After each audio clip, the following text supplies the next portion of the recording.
আসসালামু আলাইকুম প্রিয় ভিউয়ার্স, আপনারা দেখছেন একটা ব্লেন্ডার মেশিনের ব্লেডটা জ্যাম হয়ে থাকে। এটা খুলবো কিভাবে খুলতে হয়, এটা যেভাবে ঘোরানো হয় এভাবে ঘোরাবো না, আমরা এটা উল্টা ঘোরাবো। উল্টা ঘোরালে পিছনের যে ব্লেডটি থাকবে এটা খুলে যাবে। এটা উল্টা ঘোরাচ্ছি আমি।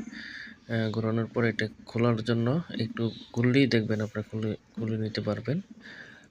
তারপরে আমরা এটা আস্তে আস্তে খুললাম।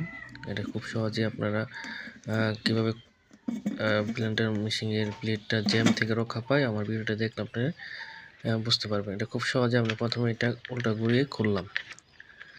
দেখতেই পাচ্ছেন এটা একটু ইজিলি খোলা যায়। খোলার সময় খেয়াল রাখতে হবে এটার ভিতরে ওয়াশার থাকে অনেকগুলো। ওয়াশারগুলো আস্তে আস্তে আপনারা বের করবেন এবং সিরিয়ালটা ঠিক রাখবেন। এই যে একটা ওয়াশার, আরেকটা ওয়াশার আছে, এই যে এটা রাখলাম। আরেকটা ওয়াশার আছে, এটা উল্টে ব্লেডটা একটু টান দিবেন, তাহলে এটা খুলে আসবে। এটা নিচেও কিন্তু ওয়াশার আসে, ওয়াশারগুলো আপনি একটু দেখবেন।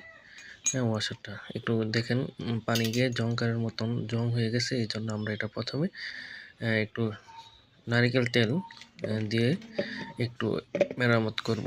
নারিকেল তেল দিলে এটা একটু ইজি হবে, তাহলে আপনার জ্যামটা ঠিক হয়ে যাবে।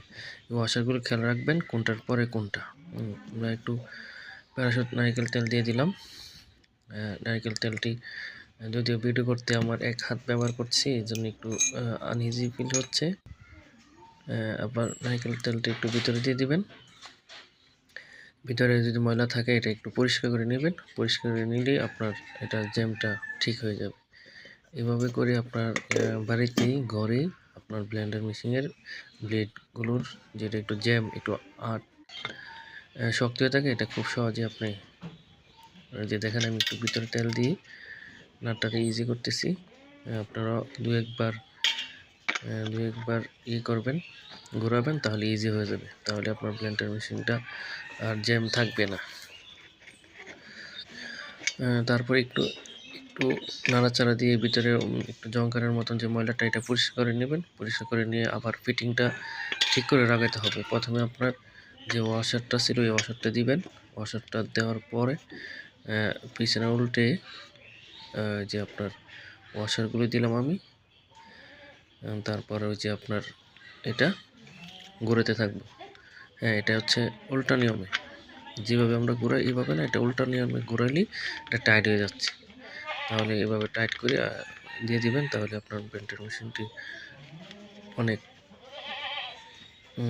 খুব স্মুথলি চলবে। এই যে দেখেন খুব ইজি হয়ে গেছে, আগে অনেক টাইট ছিল, এখন এটা।